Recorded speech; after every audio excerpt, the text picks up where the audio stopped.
Big, gigantic. Good morning, everyone. Happy Halloween. It's October 31st, 2019. I'm Sally Bagshaw, chairing this budget committee. Today is our second day as we're going through what is affectionately known as the Form Bs. I want to thank my colleagues yesterday for participating, being so involved, and we're going to dive in again. Today we're starting off, I believe, with the Office of Housing. Am I correct on that? Yes. And appreciate the fact that these are recommendations that we have made to modify or add to. There are no cuts, obviously, to the mayor's budget. Today, again, we're going to ask to have Council Central staff frame the issue. They have committed to try to frame the issue within a minute. I would like our colleagues, again, I know that this was not exactly what we did yesterday, but to try to stay within. Of course, Councilmember Juarez was always within her 30-second limit, but to have us try to keep the time that we're speaking to something about which we've already spoken to a short amount of time. We've got about 60 issues today to get through. We'll do the same thing as we did yesterday, is check in with each other around noon to see if we want to keep going or stop for a 2-hour lunch and then come back at 2 o'clock. So thank you for all of that. I think any comments from my colleagues, anything that you want to dive in on? Okay, Council Central staff, thank you for being here. Tom, do you want to start with introductions? Good morning, Madam Chair, members of the committee. Tom Mikesell, Central staff. Liz Schwitzen, Council Central staff. Ali Panucci, Council Central staff. Tracy Ratzliff, Council Central staff. Lisa Kay, Council Central staff. Great, and I want to say thanks to all of you for all of your hard work. I know there's nothing easy about trying to take all the information we're throwing at you and getting it digested and into this form that we have in front of us today, so many thanks. Okay, Tom, are you kicking this off this morning, or who's? That's going to be me, council members. Okay, great, thank you. Happy Halloween to you. We're going to try to go through these pretty quickly, hopefully with not too many tricks and maybe a few treats for you as we go along through these CBAs this morning. Starting with CBA OH1A1, this is sponsored by Councilmember Mosqueda. This council budget action would add $100,000 of general fund one time to the Office of Housing to support implementation of community preference and affirmative marketing plans for housing levy funded affordable housing projects in neighborhoods at high risk of displacement. Very good. Councilmember Warris, did you want to hit this one? That's not mine. Didn't I just understand this? Councilor Mosqueda. Oh, who's speaking to this one? I'm sorry. I apologize. You're right. This is, I'm first again. Well, 2 days in a row. Isn't that something? I did not know that. I was busy. Your 30 seconds are ticking by. I know they are. I'm sorry. Let me read you my notes that I have prepared on behalf of Councilmember Mosqueda. This is as you just said, Tracy, $100,000 one time to Office of Housing to implement affirmative marketing and community preference plans in neighborhoods at high-risk displacement. Basically, we support this. I do not have any more than that. Thank you. All right. Did not know I was doing that. Again, today what I'm going to be asking for is to see if you want to add your name to be a sponsor to this. All those who would like to add your name to this, please raise your hand. I'm catching up. This is for community preference and affirmative marketing, is that correct? This is number one. All right, yes. I'm catching up, Okay. yes. All right, you got the count? Mm-hmm. All right. Next one, number 2, OH2A1. This council budget action is sponsored by Councilmember Harrell, and it would add $220,000 of general fund one time to the Office of Housing to fund pre-development costs for a proposed housing project in Little Saigon that will assist American Indian and Alaska Native individuals and families. All right.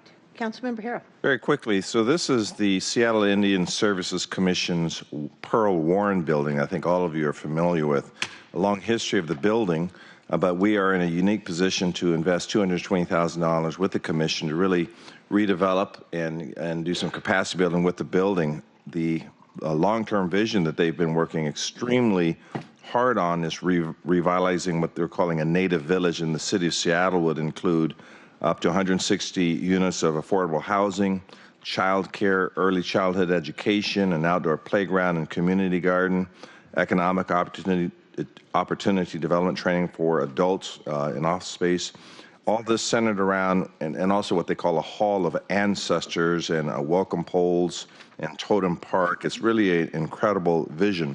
And so now the Seattle Indian Services Commission, with new energy and new leadership, are in a position to do some incredible things.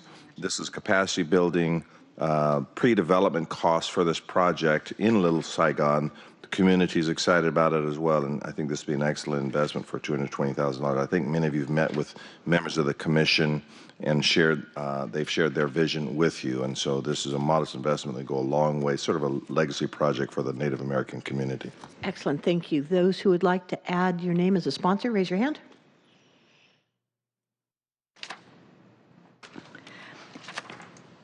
Thank you. Item number 3. This is Council Bill 3A1, again, also sponsored by Councilman Harrell.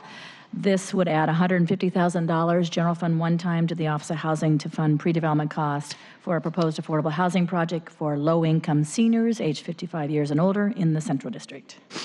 So this is what is referred to as the Mount Zion project. And now, Tracy, correct me if I'm wrong, I had discussions pre-budget with the mayor's office, and it was my understanding that this wasn't necessarily an ad, this was just a identification of funds that are already in the budget, and we're just identifying identifying the funds, and it's not an ad, but I know this green sheet, what are we calling these now? Say it again. What are Form Council budget action. These Form Bs suggest that it is an ad, but anyway, whether it's an ad or there's existing money in there that I've been assured by CBO, this is for pre-development costs for an affordable housing project in the Central District, dealing with the same issues we've been talking about for years, which is displacement, particularly in underrepresented groups, and in this case, largely the African American community. And here we have a project, we have land, we're ready to do some pre-development work, and it's again a modest investment that will go a long way toward a huge, incredible housing affordability effort. Can I ask a quick question? Yes. Of course, I support you in this. Is this site at the Mount Zion Church next door? Very close to it, yes. Okay, very Yes. good. Is it a transfer of funds or is it new fund add? There is funds in the reserve line that actually have to be appropriated. So what this budget action does is appropriate those funds that are sitting in a reserve line in the budget. Okay, thank you. And I say that, thanks for clarifying that. So it's sort of classified it as an ad, but we are trying to appropriate funds that are there, but I guess we have to describe it as an ad, although. Yes. Okay. Yes, it's an appropriation. And You could just as easily call it just appropriation authority. Okay, appropriation authority, and the executive is, according to CBO Ben Noble, they're on board with this appropriation. Very good. Those who would like to add their name as a sponsor, raise your hand.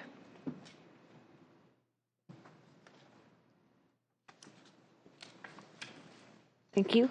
Item 4. Okay, moving on to Council Bill Action 4A1, sponsored by Councilmember Mosqueda. So this budget action would add $15 million to the 2019 NOFA by cutting $7 million from the proposed affordable homeownership acquisition and ADU loan pilot programs in OH, and cutting $8 million from the Strategic Investment Fund in Finance General. In addition, it states the Council's intent to appropriate $7 million in additional REIT 2 from the 2021 through 2026 period. This additional $7 million would also be used to make financing commitments for the housing projects seeking funding in OH's 2019 NOFA. Ali Panucci has just handed out to you a table that shows what's happening here in terms of the specific reductions. The bulk of these reductions, all of these reductions, are actually coming from the funds, the Mercer mega block proceeds that were allocated by the mayor to some specific initiatives. First, the Strategic Investment Fund, a $41 million fund that actually is sitting in Finance General. There is $15 million that was allocated in OH for a home ownership, from an affordable home ownership program. There was $6 million in OH money for an ADU loan pilot as well. So the Mosqueda CBA actually makes reductions in those proposals by the mayor, and then proposes to use those reductions to fund additional projects that are coming through the 2019 fall NOFA. Great, thanks. And can I just confirm 2 things? The NOFA funding are identified for projects that are already shovel-ready. So what Councilmember Mosqueda is, her goal here is to get more monies, the 23 million, into that fund so that that can be leveraged for more housing to be built as soon as possible. Correct. And then the reduction on the ADU loan program, it doesn't eliminate it, but it reduces it. To $2.5 million, correct. Okay, for a pilot there. And then the strategic investment fund, what would $8 million cut? What projects or what? So at this point, there are no projects that are slated to be funded with that fund. There is a process that the executive has laid out that involves city departments as well as community organizations that will, one, and we'll talk about this a little bit later, establish criteria for selection of properties, and two, will weigh in on what properties that are in the potential mix for being funded actually get funded. Were those public properties, that the ones they're trying to identify? Mix. There's a mix of, and this is just initial screens of properties. It is likely a mix of public properties as well as privately owned. Okay. Councilmember O'Brien, did you want to speak to it? I'm going to try. I had a little dental work this morning, so I'm a little off, but if I bite my cheek well, I probably won't scream because I won't notice it, but later I'll feel it. Not for an hour, and then you will. So I'm going to move slowly. I appreciate Councilmember Mosqueda's work, and I support this. I want to just share what I'm trying to balance as I'm analyzing the money that we have from the Mercer Mega Block. It's balancing a variety of things that I think are all good things, setting aside a chunk of money to help us do strategic acquisition that'll preserve our ability to make investments in additional affordable housing going forward, including some of these programs like an ADU loan program and the homeownership program. And I think those are balanced against projects that are already ready to go, that are in the pipeline. And my understanding that Tracy helped me on the terminology, the intent to apply for the NOFA, some version of that. Well, the NOFA is scheduled to be about 90 million. There are about twice that many number of projects that have said they're thinking of applying. And so we know there are significantly more affordable housing projects today that are all ready to go.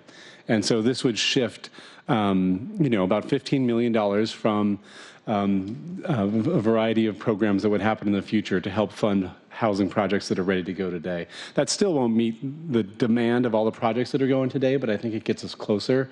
And I don't think there's any perfect analysis here, but I think the math to me feels about right of getting a good chunk of good projects. And if we have over $100 million, that would, I believe, be a new high water mark for the amount we're awarding for affordable housing in 1 year, which I think is necessary. And it still preserves, to your question, just over $30 million in the Strategic Investment Fund, which is not an insignificant amount to allow us flexibility moving forward for a variety of projects. And there are some really interesting opportunities we don't know a ton about, and some other projects that we know more about in the Seattle area that I think are looking for funding that we're excited to fund. Great. Councilmember Herbold. When we heard from the Office of Housing earlier this year that they were anticipating a $55 million NOFA, and we had also heard the previous year from the McKinsey report that our region needed to double our investments in permanent supportive housing as well as homelessness funding, I made it a commitment that I wanted to work towards doubling our investments in permanent supportive housing. And so from going from $55 million NOFA for 2019 to a $113 million NOFA, I think is really important. But we also need to remember that we have to do this every year and figure out a way to pay off this bond, this larger bond, to enhance the size of the NOFA from our levy and the MHA funds that we have available. So let's do this year, but then let's figure out how to do it every year for the rest of the housing levy. Great, thank you for that. So I think you've put a good finger on the issue, which is we need to be looking at a regional strategy for this, that it can't just be on the backs of what the monies we have now from the levy. And in order to accomplish that, it really is going to need a coordinated response from all of the folks who are involved in this, whether it is the providers, the developers, our business leaders, our labor leaders, the neighborhoods, to say we need a much bigger, robust ability to respond to the needs. And the needs are not things we're making up. And I sometimes get a little bit torqued by some of the things that I read about, well, the city council can't get its act together, or the city council can't do things. We are trying so hard to get a strategy that is a coordinated, linked strategy to address these problems. I think this is a wonderful step to indicate that these are our top priorities, is to get more housing built. I want to say thank you to Council Mosqueda's office, Aaron House. You've been a real leader in this, and I appreciate that very much. So I'm going to support this. If I see no more comments, who would like to add their name as a sponsor to this? I have a question. Councilmember Gonzalez has a question. Yeah. So I have been advocating for sort of the right sizing and the reduction of the ADU program to begin with, to the tune of $3.5 million. So can Council Central staff just walk me through how this particular proposal aligns or doesn't align with what I'm proposing in terms of utilization of the $3.5 million reduction? Is this in conflict or is it complementary? Sure, Councilmember, I'd be happy to. So I'm going to sort of speak in part to item number 7 on the agenda, which is your proposal for the ADU loan program, accessory dwelling units that I'll refer to as ADUs. So it's perfectly aligned, unless we mischaracterized your proposal, but what we received in the Form B was to take the proposed $6 million for the ADU loan program and reduce that to $2.5 million. That will provide the $2 million to create a loan fund with a nonprofit lender to leverage it to about an $8 million fund, and $500,000 for other programmatic needs like tenant screenings and landlord training and that sort of thing. And then it redirects the remaining $3.5 million to the Office of Housing for the NOFA. So they are in perfect alignment. It's taking the same $3.5 million and redirecting it to the NOFA and leaving $2.5 million for the ADU loan program. Okay, and then there's also a proviso later on for the $41.7 million strategic investment fund in Finance General. How does that relate to this particular Form B?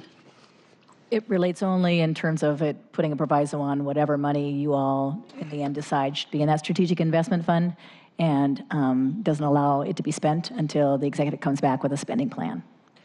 Yeah, I would say there's a series of council budget actions that together provide more direction on the use of the Mercer funds in this area to meet council's priorities, and that includes ensuring that the ADU loan program is right-sized and focusing on low-income households, particularly in areas at high risk of displacement. It looks at placing restrictions on the release of the strategic investment fund until council has seen the criteria and understands how that money will be programmed. So there's sort of a number of actions that are related that are trying to provide clearer direction to the executive on how council expects these funds to be expended. So I just want to flag for the chair that one of my top priorities in this budget as it relates to housing stability is around the Home for Good program, which we've penciled out to be just shy of $1 million. Councilmember Herbold and I are working on that together.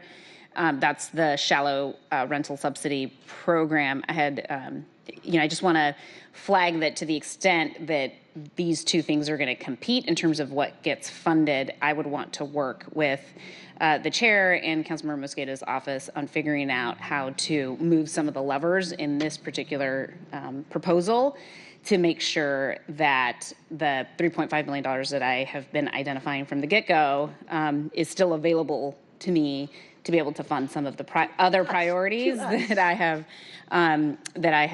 identified through this process. So that's the one flag I just want to put out, that I don't want to be in a situation where we end up not being able to find an appropriate revenue source for the Home for Good shallow subsidy, rental subsidy program, because the entire $3.5 million is being swallowed up in this proposal. Great, thank you. And thank you for highlighting, we're going to be getting a lot deeper in all that tomorrow with the home. A lot of different connecting pieces. Correct. So I apologize for kind of going all over the place. No, it's actually it's very helpful to have it, because we'll, as we're going through today, we'll be able to see where the priorities are. That's going to help me a lot, and working with central staff this weekend. So I think I'll be seeing, we'll be talking more about that this afternoon as well. So thank you for that. Thank you. All right. So anything else that anyone would like to add about this item number 4? All right, seeing no hands going up, who would like to add your name as a sponsor to item number 4? And this is Councilmember Mosqueda's $15 million NOFA. Okay, can you see hands? Okay, got them? All right, thank you. All right, item 5. Item 5 is budget action OH6A1, which adds $500 million to the Office of Housing for development of housing affordable to households with incomes less than 80% of area median income. This would be funded by issuing $500 million of limited tax general obligation bonds in 2020. The action includes debt service assumptions, which provide for the debt issuance costs. What is the, Tom, if you've got your fingers on this pulse, how do we pay $500 million back? What's the revenue source? So in next year's budget, in 2020, it would be a half year's debt service cost, which is $22.5 million, which would be funded through, so kind of piggybacking on the discussion of the Mercer Mega Block proceeds. So it would be a portion of the amount in the mayor's proposed budget for the strategic investment reserve in finance general. And so that would pay the first year's debt service cost. And in the out years, since we're not appropriating any budget, there's no provision for that. However, the amount would be $44.5 million or $45 million. Annually? Annually for the remainder of the 20-year term. Okay, which would require a property tax increase, or or just cut from the? I'm sorry, Chair Bagshaw, this is my item. I know, but I'm asking Council Central staff, and I'll turn to you in a moment, okay? So can you? It would just require some future decision of where to provide for that money. Okay, Councilmember Swan.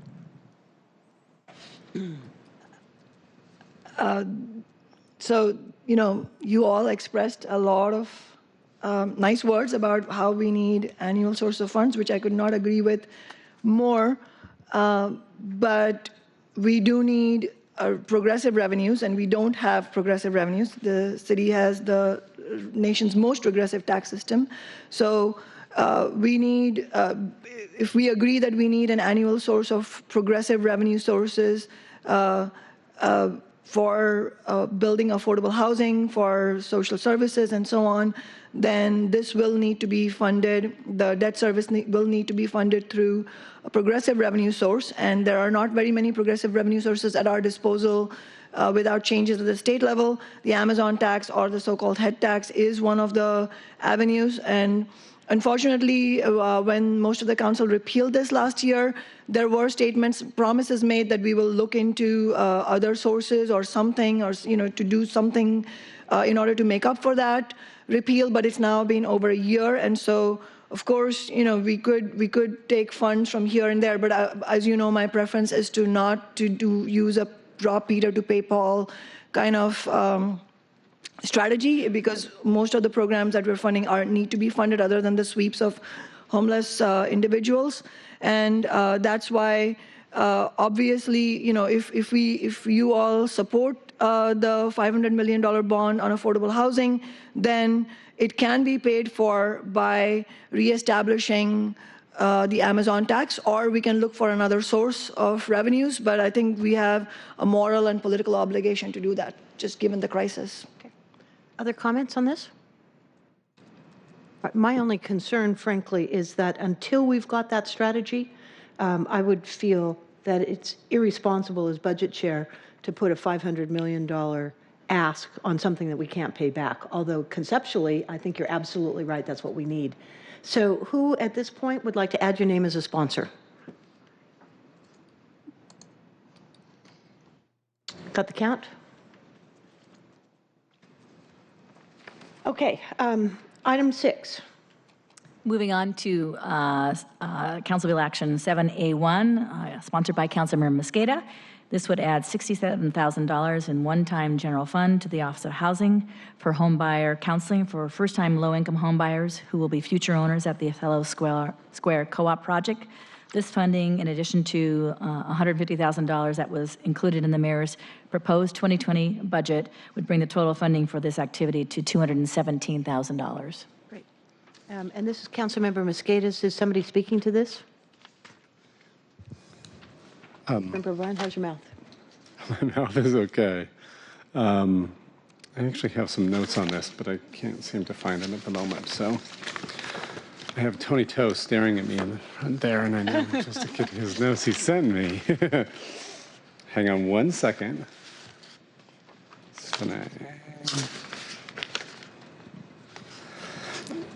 Chair Bagcho, would you mind if we came back to this one so I don't hold folks up, and then I'll... Does anybody have anything else you'd like to add? I mean, Council Central staff, do you have any more details on this?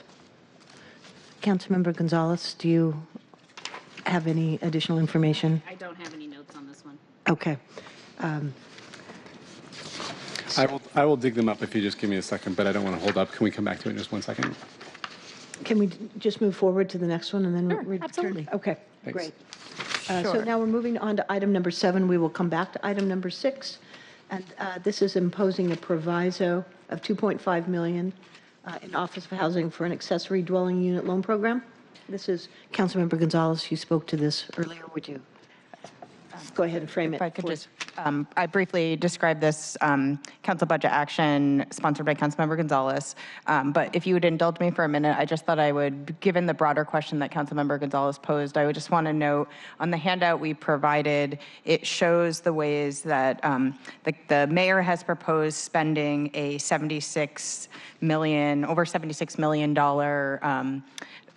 resources from the sale of the Mercer proceeds. And I just want to note, in thinking about whether or not your proposal is competing with Councilmember Mosqueda's proposal, the mayor proposed to spend that $76+ million in 4 slices of pie. That this council could decide to slice that into 5 slices or 7 slices. So it's not just the $3.5 million that you have the opportunity to reprioritize here. So I just wanted to note that you can look at all of that, and really all of the ads are frankly reprogramming of how the mayor proposed to spend it. And so there are some other opportunities for you to find resources here. And so I'll get back to the item at hand. As I mentioned before, the 2020 proposed budget added $6 million for the ADU loan program. In working with Councilmember Gonzalez's office, there is an opportunity here to reduce that while still providing a program that focuses on serving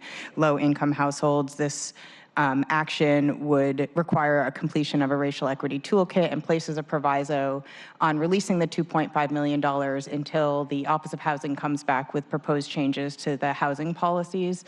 So it will require council action on legislation, and that will be an opportunity to ensure that the program design is meeting the council's intent to really focus on households most in need and increase opportunities for affordable rental housing in single-family areas. Great. Councilmember Gonzalez? Nothing more to add. I think we've talked about this. I think this is the 3rd time we've had a conversation about this proposal. I think it's an important thing for us to fund and to support. But I think that right-sizing the mayor's proposal to make sure that we get the intended policy outcomes as described just right is really important. So look forward to having my colleagues' support on this one. Okay. Any other comments? Then who would like to add your name as a sponsor to item 7? Looks like you've got unanimity down here, Councilmember Gonzalez. Thank you. Okay, coming back to item 6. Colleagues and Chair, thank you so much for your flexibility on that. I have found the notes here. This one's a little complicated, so I'll walk through what's going on. The city has continuously funded a home buyer counseling program provided by local nonprofit organizations to help potential buyers become ready to purchase a home through a community development block grant that's been going on for about a decade in the amount of $216,000 annually.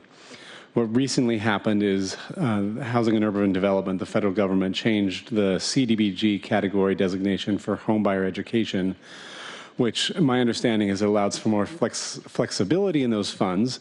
And so those funds in this year's budget got redirected to other homeless services. Instead, the mayor put a one-time funding of $150,000 in this year's budget, which is a $67,000 or $66,000 cut over what had been continuously funded for 10 years. And so what this action would do, the reality that this organization is facing, and I believe they're sitting here in the audience, is that with just a few months' notice, a program that has been continuously funded for 10 years is proposed to have, about a 25% cut, which would result in immediate layoffs. It's a program that has served well. I don't need to go into too many details about the power of homeownership for low-income homeowners, but it's something that we have supported continuously and I believe is a good thing to support. And what folks are asking for and what Councilmember Mosqueda is proposing, and I also support, is keeping this program whole for 2020 to allow some time to have some longer-term strategic conversations about what is the appropriate amount of funding and who's going to fund it and where it's going to come from, as opposed to make this. Which organization has it now? It's HomeSite. Yep. Thank you. Any other comments on this one? All right, those who would like to add your name as a sponsor, raise your hand. Okay, very good. Got the count, Lisa? Good. This next one, as Council Central staff tees it up, I believe is yours, Councilmember O'Brien. So my specific query is going to be, how does this interface with the things that we've just spoken about in items 5 and 6? Do you want to cue it up? I do. Just to remind folks, this is the proviso that I spoke about just a few minutes ago, Finance General 1A1. That would impose a proviso on the $41.7 million in the Strategic Investment Fund until authorized by future council ordinance. Again, the idea is that the executive will be going through this community process about what to fund and would be presenting a spending plan to the council in the first or second quarter of 2020. And at that point, the council would then decide whether they are okay with that proposed spending plan or want to make modifications and would adopt an ordinance to authorize expenditure of the funds at that time. Okay, very good. Thank you. Councilmember O'Brien.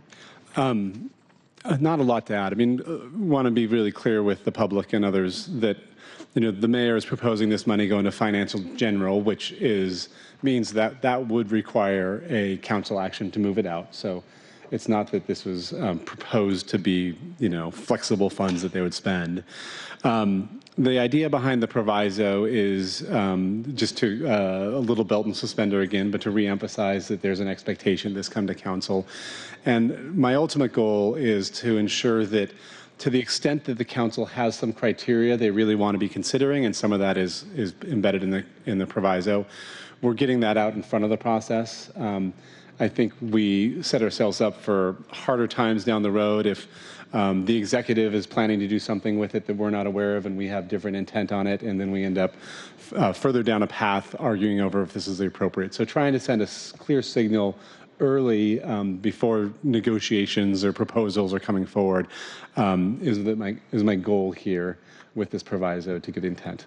And happy to work with others to make sure that we have consensus around what that intent is over the next week or so. Great, thank you. Any further comments on this? Those who'd like to add your name as a sponsor, raise your hand.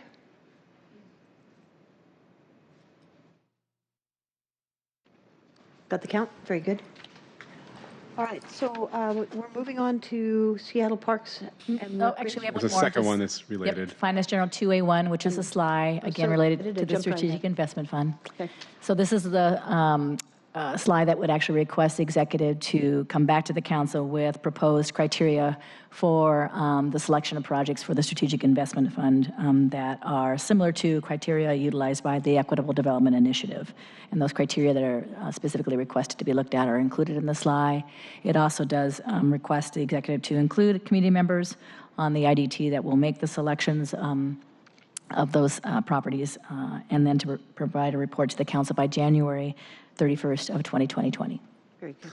Thank you. Go ahead. And so this is closely paired with the one we just talked about. The talking points I made a moment ago apply here too. The thing that a couple things I just want to add. One is both these items refer to the $41.7 million fund, which in the previous items that number might change a little bit depending on what happens elsewhere. And just want to emphasize that the work that the Equitable Development Initiative has been doing, and really want to try to bring as many of those principles and maybe some of those people over to have their eyes on this process too. What we've heard from community members is a real strong desire to have community-driven projects be prioritized in some way when they're looking at this funding. And I think EDI has been an amazing model for the last few years where more and more community groups are coming up with ideas, and they're continually building the capacity to handle bigger projects as they recognize that there are some resources and have city support. And so I think this is an opportunity to expand on that work, and the language here is intended and driven by community organizations that have been part of the EDI work and have asked to make sure that that process, or at least parts of those processes, are included as we look at this pretty large chunk of money for investments going forward. Thank you. Any further comments on this? Those who would like to add your name as a sponsor, raise your hands. Okay. Thank you. All right, now we move on to parks. Now we're moving on to parks. Thank you. So moving to Council Bill Action 1A1, sponsored by Council Members Bagshaw and Herbold. This would add $244,000 in ongoing general fund for expansion of shower services for homeless individuals at several community centers. Great. Councilmember Herbold, would you like to speak to this? Thank you so much. Creating greater access to restroom and hygiene services is a top recommendation from the navigation team city auditor report as a part of what is necessary to better manage the public health impact of people living unsheltered. And this ties into the work of the navigation team, because if the navigation team is out there assessing the sites where people are living unsheltered and assessing them for their public health impacts, it is incumbent on us as a city to try to mitigate those public health impacts prior to the need of the navigation team to assess those sites. So this particular budget action builds off of work that the Parks Department is already doing with its allowance of showers at Delridge, Green Lake, Miller, and Rainier. And those are facilities that are open to all for shower use. And I thank the Parks Department for taking the initiative in doing that, and for working with the council, as well as working with the auditor on this in an item that will follow as well. Very good. Thank you. And thanks for your initiative on this. Thanks to our Parks Department. And Tracy, thanks to you for helping us identify what spaces might be available. I know the Parks Department had asked about wanting to provide some laundry service for towels. And I'm suggesting, rather than invest in that, that we invest in some compostable towels, and I know they're available. They are not that expensive. For people who show up and they don't have their own towel, I think we can keep the costs a little bit lower. And I understand that they can be used and taken home and used again, or in a backpack, whatever. But I'd like to see if we could make the facility available, help parks with what they need in terms of additional person power. For opening them up early. One of the things I've heard from many people is that for those who want to actually go to work or need to start their day clean, that they need some earlier hours than 9 a.m. for the shower. So I'd love to see if we could make some of that available. Good. Councilmember Juarez, thank you. Thank you. First of all, thank you, Councilmember Bagshaw and Herbold.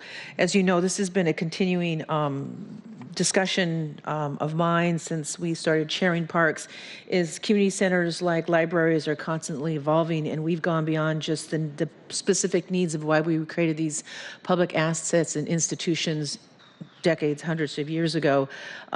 They provide, as we're saying, not just which I'm really glad Councilman Herbold addressed, assisting with the navigation team and when we're assessing areas and sites and providing services.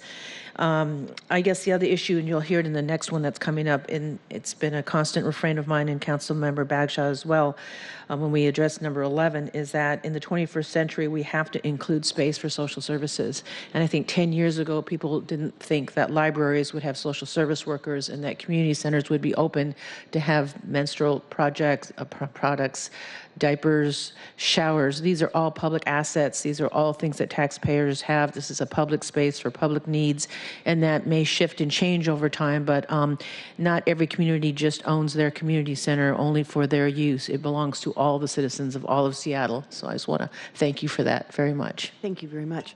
Any other comments? Okay, those who would like to add their name to item number 10, raise your hand. Very good. Thank you. All right. Thank you for that, Councilmember Herbold. Moving on to 11, and I believe that we'll get this, Tracy, if you'd like to frame it, and Councilmember Juarez. Would, sponsored by Councilmember Juarez, would add $150,000 in one-time general fund for a feasibility study for an Aurora-Licton Springs Community Center. Good. I will be brief, believe it or not. We've talked about this. I have handed out this, which I understand is Orchid, and I did that so you can all read it, but it talks about the $150,000, the City of Seattle Community Center map. I wanted to show you exactly where this would be. It isn't just District 5, it's the north end in the Aurora-Licton Springs fact sheet that Department of Neighborhoods put together for us when we were placing the moratorium on storage sheds on Aurora. But let me just say this, because everything else is in the packet and you can look at it.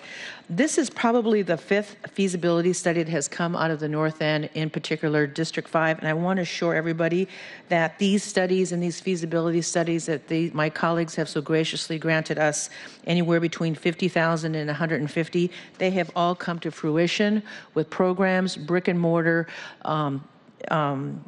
projects that are in design phase, like the Lake City Community Center. These conversations all started 2 or 3 years ago, where we came forward and said, can we have a study to do this? From that data, we actually had these projects and community come together to envision a new Lake City Community Center, to have an apprenticeship program at North Seattle College, to revisit how we use Hubbard Park, to revisit how we use our pools and our community centers. So that is why I'm hoping that my colleagues will support me on this. Thank you. Good. Any further comments? Those who would like to add your name to item number 11, raise your hand. Very good. Got the count? Thank you. Thank you for that, Councilmember Juarez. Number 12. Moving to Council Bill Action 4A1, sponsored by Councilmember Herbold. This would add $818,000 in ongoing general fund and 4 FTEs to open 7 more restrooms during the fall and winter and increase cleaning of the 7 restrooms and other restrooms year-round. Very good. Councilmember Herbold. Thank you. Again, this is consistent with the objectives of the previous item related to showers and community centers, also aligned with the recommendations from the city auditor in how we can do things in our city facilities that will lessen the impacts of people living unsheltered, impacts to their lives living outside, as well as the impacts to the surrounding community. And again, this is the fact that we've gotten this far with developing this particular budget action. Hat tip to the Parks Department, and really appreciate their partnership and their willingness to help us address these needs. Can I ask a quick Council Central staff question? Will this money be coming out of the Metropolitan Park District because it's ongoing? How are we planning to fund this? Council members, this is the decision that you will make as part of the balancing package, because this is ongoing funding, and so you would need to find an ongoing funding source, which likely means either a cut someplace or a hope. Okay. And the estimate of the cost is really dependent on how many comfort stations we're seeking to open. Great. And we know that this is one of the things that I hear from the public so often is that they want the restrooms at the parks open, and having that, making sure that we've got them clean, maintained, and available to people is really important. Okay, those who would like to add their name as a sponsor to this, raise your hand. Thank you. All right, thank you for bringing that forward. Number 13. Moving to 5A1, sponsored by Councilmember Pacheco. This would add $1 million one-time general fund to support renovation of Eli's Park, also known as the Burt Gilman Playground Park. Great, thank you, Councilmember Pacheco. This budget ad would benefit a community-led project in District 4, spearheaded by a group called Eli's Park. Eli's Park was founded by Paige Reschel after her son Eli passed away in 2017 at age 3. The group is seeking to renovate Burt Gilman Playground Park to create a beautiful nature-based park that is a model for accessible and inclusive of all backgrounds, ages, and abilities. This park is surrounded by affordable housing built by Capitol Hill Housing and Provale Housing, the Ronald McDonald House, the Burt Gilman Trail, and Seattle Children's Hospital. The group has engaged more than 800 community members through workshops and tours to shape their inclusive vision for the space. They have also partnered with numerous community organizations, including Seattle Parks Foundation and Seattle Children's, and expect to raise about $2 million from private sources. Parks and Recreation has already agreed to put $1 million towards the renovation, with a total project cost of $4.2 million. Eli's Park is seeking an additional $1 million from the city to fully fund their project. This amount would bring the total city contribution to about 50% of the total cost to improve the city-owned public asset. I'm very hopeful that we can secure the dollars in this budget to provide at least part of the funding needed to complete the project. Excellent. Thank you for that. Any questions or additions?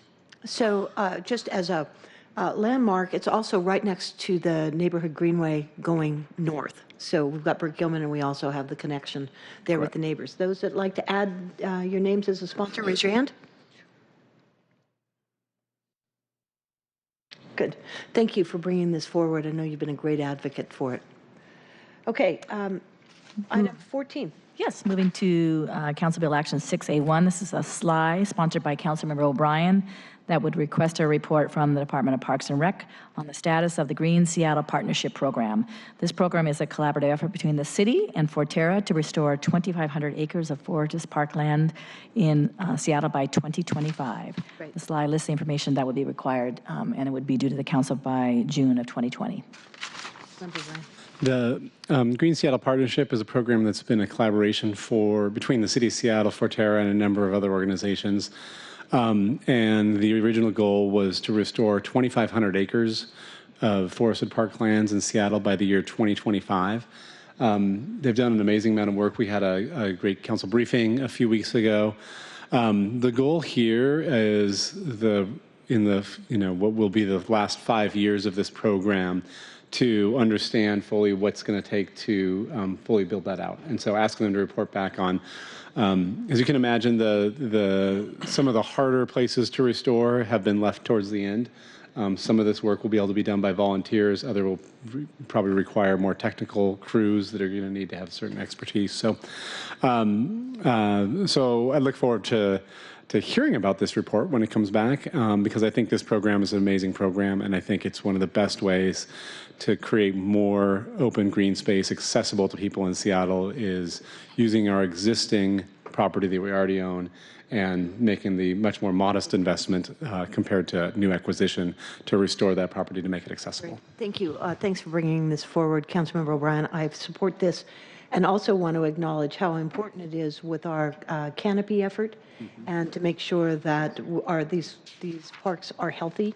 And as you brought up many times, that when we identified this about 20 years ago as a good way for us to retain and protect the parks, and particularly the greenways, that we can't do it without the volunteers, and we really need Green Seattle partnerships.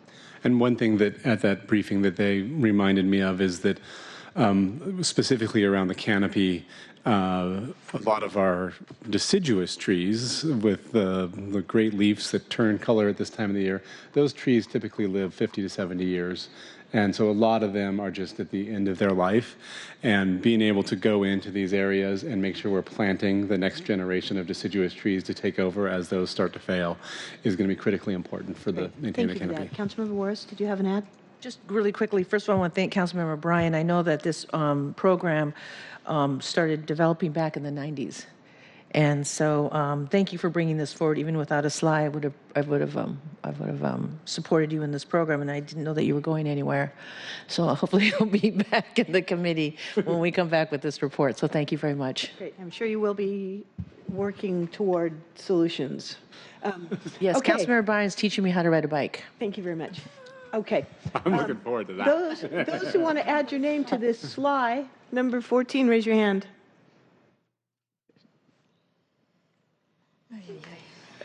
Excellent, thank you. I like the III too. All right, so the next is a council bill for parks fee ordinance upon which we will not be voting, but council central staff. Correct. Would you like This to is speak to it? the council budget action that would approve the proposed parks fee ordinance that makes some changes to the 2020 parks fee schedule. Good. Okay. Questions? All right. Department of Finance and Administrative Services. Start with item number 16. Did you have a, oh, was that a thank you or did you need a question? All right. Thank you, Tracy. Number 16 is related to Fire Station 31. This is the fire station that just under 2 weeks ago, the executive announced that they had a plan to move the firefighters into an interim facility and build a new fire station. The proposal in front of you would fully fund the fire station at $43 million and add funding for an interim station while the fire station is being rebuilt. I've been in discussions with CPO regarding this proposal, and I think we are at a place where I would not recommend the proposal in FAS 1A1, but rather only fund $2 million in 2020 for the interim facility and have the executive come back with a more fully formed proposal for a permanent fire station next year. Okay. Council. Madam. Anybody that want to speak to this? Councilmember Ross? Thank you. First of all, thank you for the work that you've done on this. We have met with Chief Scogins and Captain Dan at Station 31, so I have some brief notes. Funding the interim station is crucial for the health and safety of the firefighters who work in District 5 and North and the people who need emergency services in the North End. The fire station is located at 1319 North Northgate Way between Northgate Mall and Aurora Avenue North in the heart of District 5. It is one of Seattle's busiest stations and has the most apparatuses in all of D5, being the home to engine and ladder companies, as well as a medic unit and an aid unit. Fire Station 31 was originally built in 1973 and was renovated in 2008. Starting in June of this year, 2019, firefighters and the apparatuses have been relocated to other North Seattle stations due to environmental health concerns posed at the Station 31 building. So we would be in support of this. Thank you. Great. Thank you. Any other comments? Those who'd like to add your name as a sponsor, raise your hand.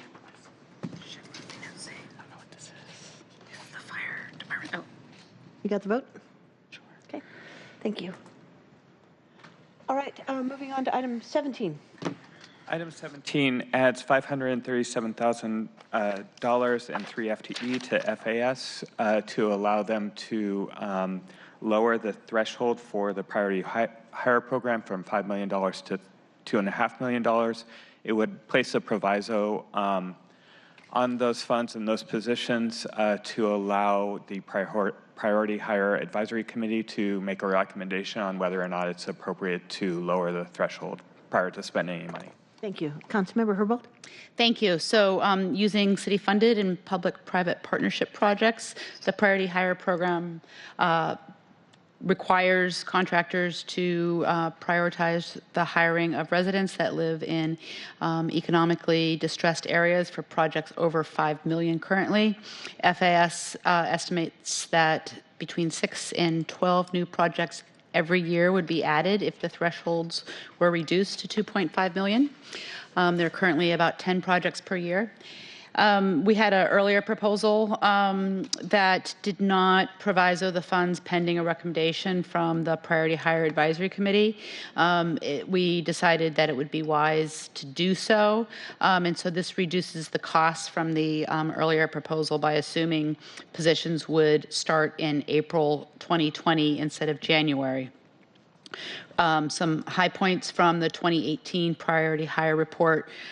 Workers in economically distressed zip codes earned an additional $10 million more in wages than before Priority Hire.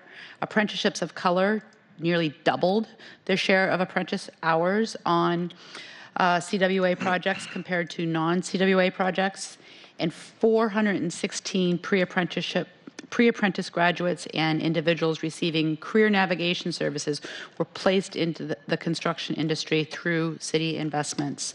So I'm really excited to move this forward. And so those highlights that I just mentioned from the 2018 Priority Hire report, if this moves forward, we can look at doubling those outcomes.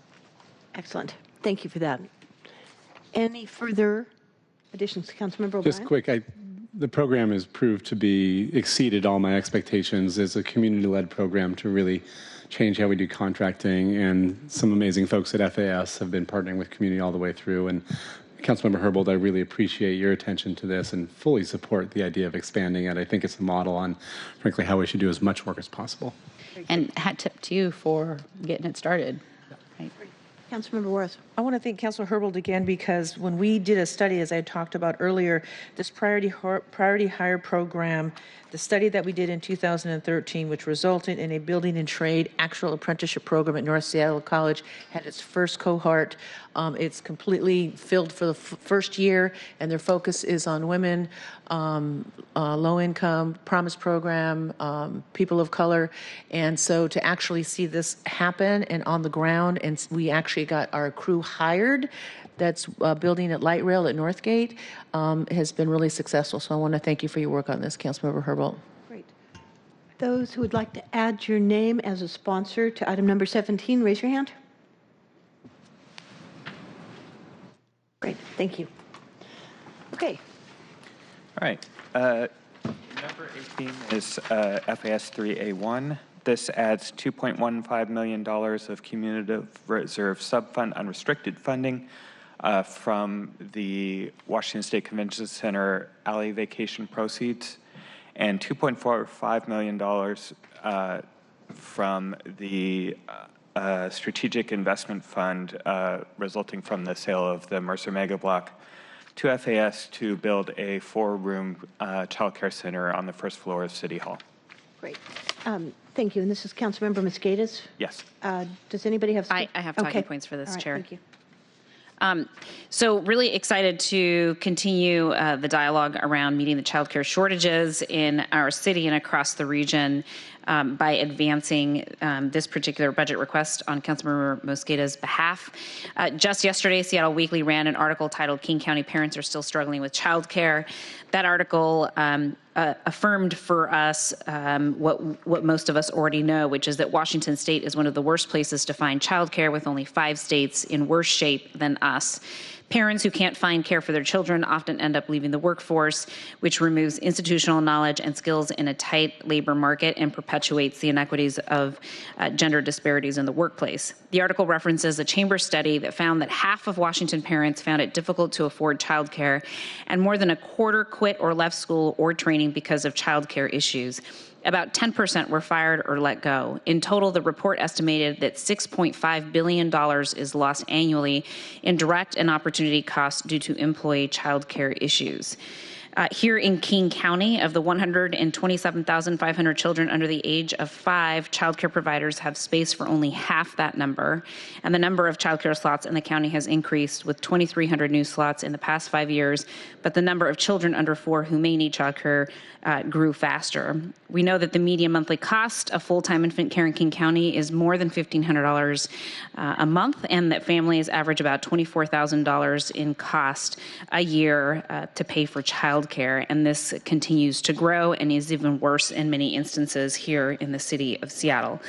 So we've heard many stories, and I can also anecdotally confirm that the wait list for infant care, child care in the city is exorbitant. Many people have to wait up to 2 years for child care. That's worse if you're looking for bilingual or culturally appropriate childcare in the city. So I think we have a really unique opportunity here at the city level to work on a piece of the solution, which is to utilize existing city resources by virtue of utilizing space here in City Hall to advance this proposal and to make sure that we are prioritizing the needs of childcare in our busiest area of the city, which is downtown, and continues to be a primary employer hub here. And I think it's important for us to really advance this, to take it seriously, and to actually begin the process of taking actionable steps to really set up this child care center here at City Hall. And we should I think, stop studying the issue. We know what the issue is, and start putting our, money to work in addressing what we know what a clear solution is to those issues. So I'm excited to continue to work with Councilmember Mosqueda and Councilmember Bagshaw on addressing the child care needs. I think this is a really important step forward. Great. Thank you for speaking to that. And I've spent no small amount of time with our mayor's office and with FAS about this. And what I know the mayor was asking us to do was to put more money into other already existing facilities, not necessarily this building, but to increase childcare availability across the city. Frankly, we need both. And I will continue to support what the executive is trying to do to add more child care facilities elsewhere in the private market. But I do think that King County has solved this problem right next door, in the building right next door to us in the Chinook. They've got a beautiful child care center. And I've talked with Northwest Center, who is their operator there. They are willing to talk with us about expanding their operations over here as well. I do appreciate the fact that it takes a long time to retrofit a building. Nonetheless, I think it's important for us to continue to be out there looking at what the possibilities are.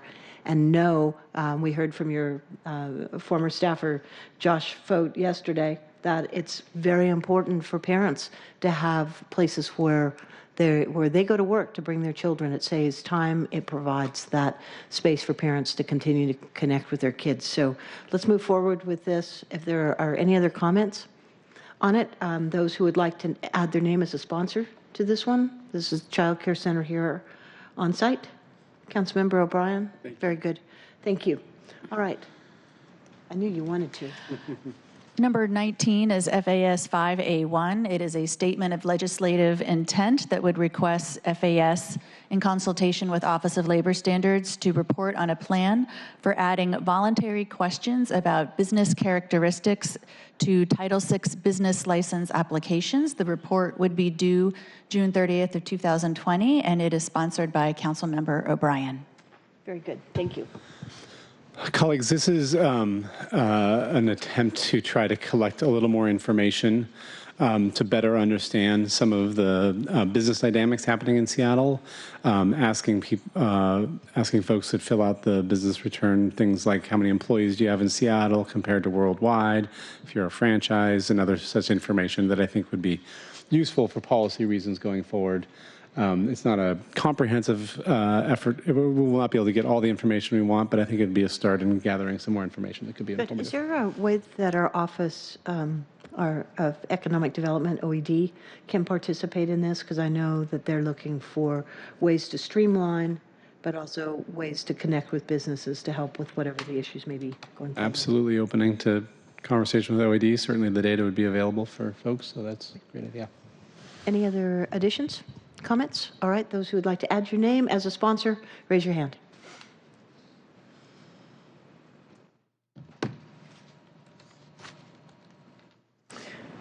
Okay, moving on to our transportation network companies. I think Councilmember O'Brien. So is this, Amy, you're going to frame it for us? Yes. Okay. Good morning, council members. My name is Amy Gore from Council Central Staff, and we are going to be talking about transportation network companies. As you recall from our last discussion, there are 5 pieces of legislation related to transportation network companies. First, I will go through council budget actions with you related to 3 of those pieces of legislation. The first is a fee reduction for the FAS regulatory fee. The second is a resolution related to spending of transportation network company tax revenues. And the third piece is that actual tax on TNC rides. We have 3 proposals for changes from council members because some of them require multiple council budget actions on different pieces of legislation.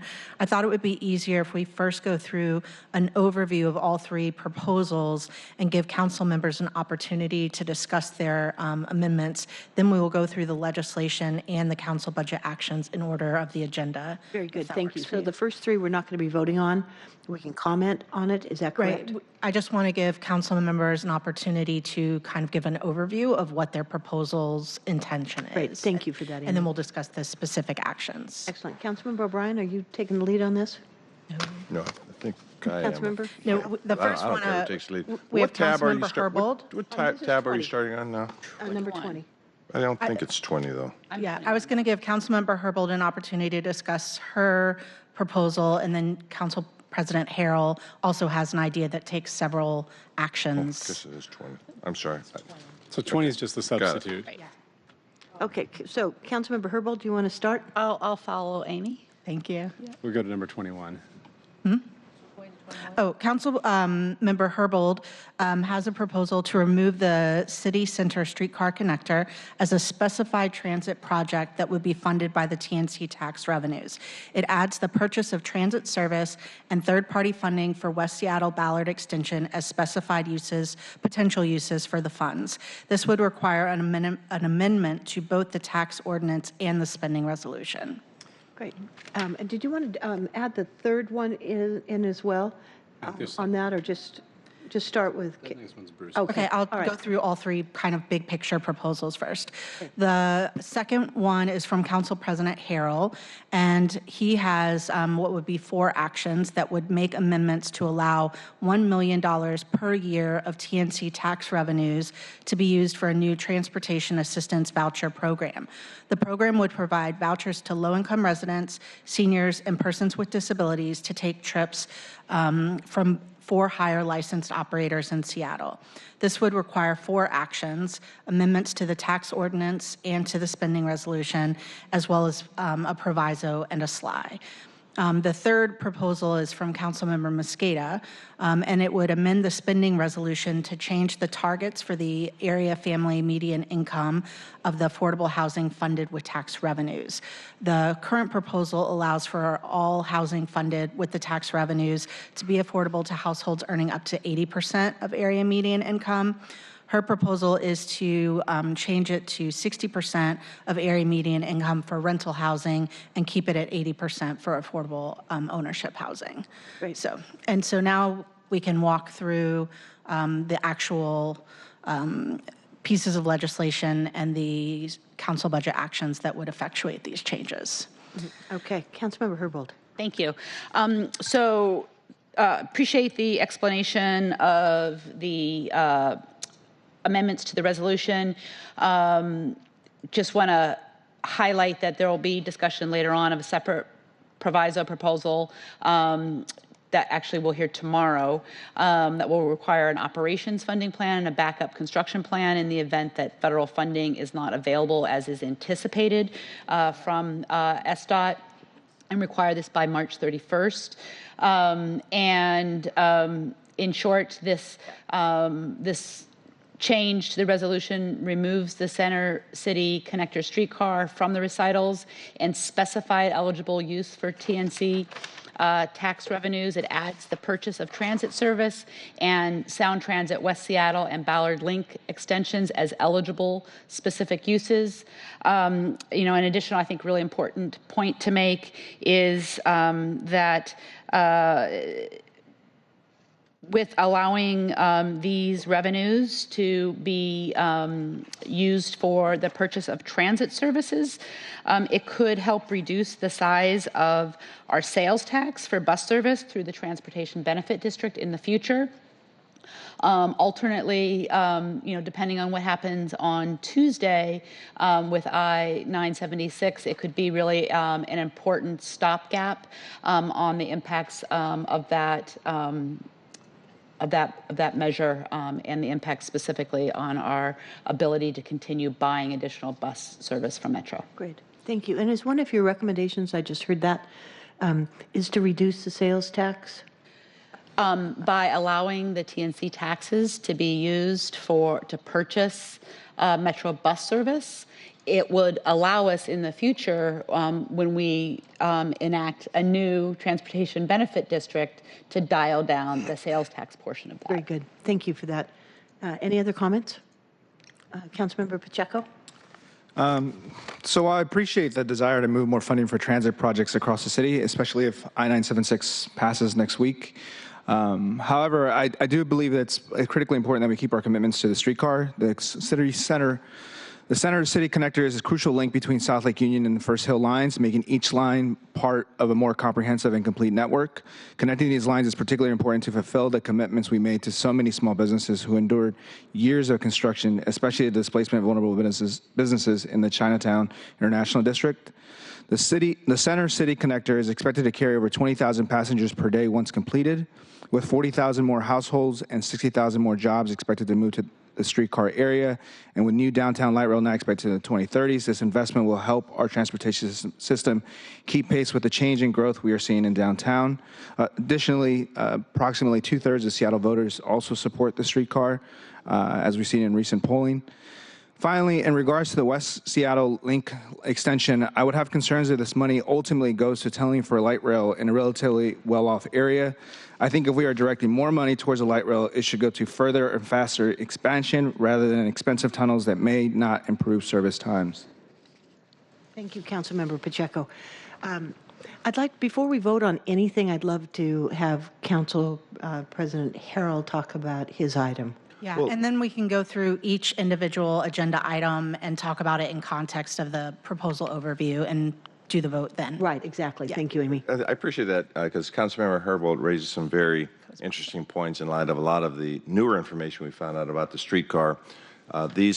We are being asked to look at a sort of a scheme of TNC legislation during budget. So this warrants a little more discussion, all part of a larger package. So I think maybe we could look at least some ideas that I have and others have, and then vote at the end if we like, or at least express where we are.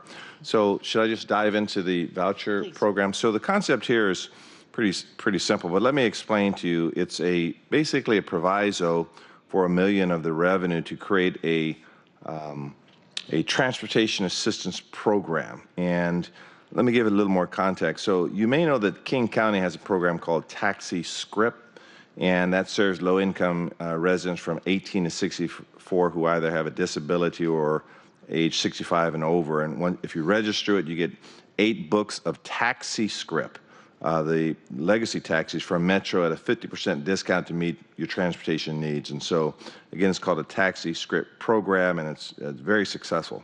Right now, the King County earmarks around $400,000 for reimbursements, and so that's the way it works. It's a reimbursement program. As you all know, King County provides Orca Lift for transit fares to riders with low income. Where are you going? No, I'm just kidding. You just giving up on it? No. I'm got staging a walkout. King County has a reduced fare permit. And you also know that our transportation, SDOT, under Councilmember O'Brien's leadership, started the Transportation Equity Program, and there are several components of that. the City of Seattle Youth Orca Program, the City of Seattle Vehicle License Rebate Program. So this kind of voucher program is 100% consistent with our equity program, and what we think it serves sort of several purposes. Number one, we have to recognize, I think, that legacy taxis and for-hires and those types of licensed vehicles are still around and will be around, and many people will still continue to use them as we enter into the TNC market. So it sort of allows a gradual transition, if you will, and allows people who need access to do not have computers, that do not have smartphones, that are differently abled to have access to this mode of transportation. So it's $1 million proviso. And the one question that I'm still working out with FAS is, should the proviso be on SDOT as opposed to FAS? I mean, FAS is by and large a regulatory body. And so one consideration that I do have is whether the SLI be imposed, or the proviso be imposed, or the SLI be imposed on SDOT as opposed to FAS. And it is a SLI. So we're asking for this work to be done to see how this voucher program can look, who would be eligible. We want it to fit into our equity program, and then and have $1 million ready for it, assuming that it's feasible. And then we'd have the department come back in March of 2020 with a report to indicate its feasibility. But I think it will be feasible and be a great opportunity for us given the TNC fee. Great. Thank you for that. Do you know, on the taxi script in King County, have they extended that to Uber Lyft? I'm going to say no. That's my understanding. They do not. It's for taxis. Okay. All right. Thank you. Any other comments on this? Go ahead. So now we can go through. Okay. Quick comment. Sure. Councilmember O'Brien has a quick comment. Councilmember Harrell, I think the creative idea you've come up with here is something I'm really intrigued with. I want to double back with some of the folks that have worked on this arrangement, including some of the driver representatives, just to make sure I understand how this fits in it. And so I'm kind of tentatively intrigued by it. I think the intent is right on, and I think figuring out how to make that work is something I'd love to keep working with you. Okay. And just in full transparency, I've met with Teamsters, I've met with the driver organizations, I've met for the legacy taxi, to for-hire people. We've talked to the ideas actually were generated from the disability communities on what they are experiencing and what their needs are. I haven't gotten strong opposition from anyone. In fact, there's still a language too, particularly on the, I'm going to talk a little bit about the language in the Driver Resolution Center as well. But I've put all this together in a package. I've been working the angles, and I think it's being very well received by everybody, quite frankly, which is really tough to do. But we've given all of these documents to all of the constituents. There's not a shortage of constituents in this world, as we know. And should I just go into the Resolution Center while I have the mic, or do you want to keep talking about the voucher program? I think it might be easier to start going through the agenda and go item by item at this point, now that we've kind of talked broadly about those issues. And then when we turn it over to Karina, we can maybe have a broader discussion about the Driver Resolution Center. That's okay with you? That's fine. Okay. Very good. So now we'll move on to the agenda items. So the first one is agenda item 20, which is council budget action, which is called TNC fee 101-A-1. And this is a simple one. It just substitutes a new Council Bill 119685. It would substitute version D2 for version D1A and pass Council Bill 119685. And this is the fee reduction. So it would change the licensing fee from what is now 14 cents to 8 cents per TNC ride. And so we don't need to vote on this, correct? Okay. Item 21 on the... I would like to just make one comment on the amount. That to say that an amount was fully negotiated, I want to describe how the city arrived at the amount. There have been literally months and months and months of negotiations, if you will. it's almost always hard to find a perfect number that everyone's happy with. I've sort of been asked by many constituents, I mean, you've heard testimony, to either lower the amount or make sure the amount goes all to the drivers. I continue to tell drivers that that consumers are paying it, that this is much like a fee or a tax that we take, and we are well within our rights. In fact, we are required to use this for the general welfare of the city. So for it to just ricochet back into a driver's pocket is not the purpose of how we administer fees and taxes. But I've been very careful not to completely rewrite what was in fact almost, I think, short of a year of negotiations and discussions. And so prepared to move forward. Yeah, I think that's helpful. I will mention that this particular bill, the TNC fee bill, that number is set by FAS to cover the cost of regulating the industry. The taxes are negotiated, as you discussed, and has been in discussion for a long time. This particular fee is specifically related to cost recovery of specific activities at the city. I want to get that, I forgot to make that as sort of an open point. Right. For all of this legislation, because that's really the driver's the amount. So I just wanted to get that on the record. Thank you. And thanks for all your work on that, Council President Harrell. Sure. Okay. So the second item number 21 is TNC SPN 101-A1, and these the next 6 that we will be discussing are amendments to the spending resolution, which is Resolution 31914. The first one, 101A-1, is to amend Resolution 31914 to change the specified transportation and transit purposes identified as eligible uses of TNC tax revenues. And this would be the first step, one of 2, to enact Council Member Herbold's change related to streetcar funding, to remove streetcar funding as one of the specified eligible uses, and to add in purchasing transit or third-party sound transit West Seattle Ballard extension funding to the resolution. Thank you. So do you want to speak more to that? Sure. I just want to say again, really want to underscore that we've been told for years that we had $75 million in federal funding available for this project. That funding is now seriously in question, and SDOT themselves have told us that they don't think we're going to be able to get it without another brand new appropriation. This project is over budget 100%. It is increased in cost 100% before we've even broken ground. It is serving an area that is very well served by transit already. It is an economic development project. It is not a transit project, and I think that these funds should be used to enhance transit. To Councilmember Pacheco's point, the idea of third-party funding is for the system, regardless of what the needs are for the sound transit system. It is not specifically for a tunnel in West Seattle. It is third-party needs associated with the entire Sound Transit 3 route.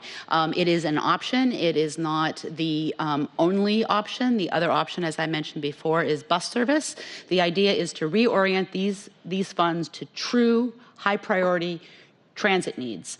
I'm sorry to use such strong words, but I think it's irresponsible for us to earmark, what is it, $56 million, I believe, for a project where federal funds that we thought we had committed are no longer committed. We should not be talking about spending our city dollars until we have assurances that we have other partners in this project. Thank you. Councilmember O'Brien. So a couple quick comments to that. One, to what Councilmember Herbold spoke to on our previous iteration about flexibility for other transit with the potential of Initiative 976 passing next week. I agree that if that were to happen, there's a lot of things in the transportation budget that I'm going to want to go back and reconsider. But we have a little bit of time after the election before we finalize the budget. Not a lot, but a little window. So I'm going to hold on that till we know, have a little more clarity on what the outcome is. On the issue of funding the streetcar specifically, At the moment, I remain committed to keeping that money there. I want to be clear that this is this does not give the mayor authority to move forward with funding the streetcar. It simply says that this money would be allocated in a pool to sit there. Not terribly different than sitting in a pool for West Seattle or Ballard Link Light Rail extensions, because we have a ways to go before we even understand what those projects look like and how much they cost. And so future councils will continue to have a lot of flexibility. We already committed $9 million earlier this year to do additional engineering and design work on the streetcar. We should be getting more information. The council should be getting more information sometime later next year. And I've made sure, as chair of the Transportation Committee, that it's really clear that the council continue to has authority over whether we move forward with the streetcar or not. What I've heard to date is that there's a desire to keep that project moving forward so we get more information. And I think one of the critical pieces to that is us indicating that we have a pool of money to be used to spend on this, so that there's the potential that the federal funding will have more success, knowing that we have put some of our money into it. But it doesn't commit that we have to spend it on it. Obviously, the federal funding doesn't come through. That completely changes things. But regardless of what happens to federal funding, the council will continue to have flexibility at future dates to reprogram that funding if they want. What's the timeline on that proposed additional new federal funding? I mean, I can't imagine in this particular administration that we're going to see that. So are we talking 2022, 2023? I'm a year or two. So it's a ways away, because I don't think they're going back to the very beginning of the process, but I do think the process is starting over as they finish this design work and show that there's funding available. At that point, they will advance further on into the federal funding round. And I can't even remember if it's small starts or which grant pool it is that they're coming out of. So, all right. Thank you. Thank you for your comments. Both of you, appreciate that. So we don't need to vote on this one. So we'll move forward with the next. We should vote on this one. Councilmember, I think this is one that you would be looking for co-sponsors for. So, all right. You're on item 21. So all right. We'll do that if you think that that's appropriate. My understanding from yesterday was that we would not have to, but let's do it and you'll have it on the record. So we're now on item 21, Resolution 31914. And those who would like to add your name to sponsorship on this, raise your hand. No, you're not going to be by yourself. I'm going to ask.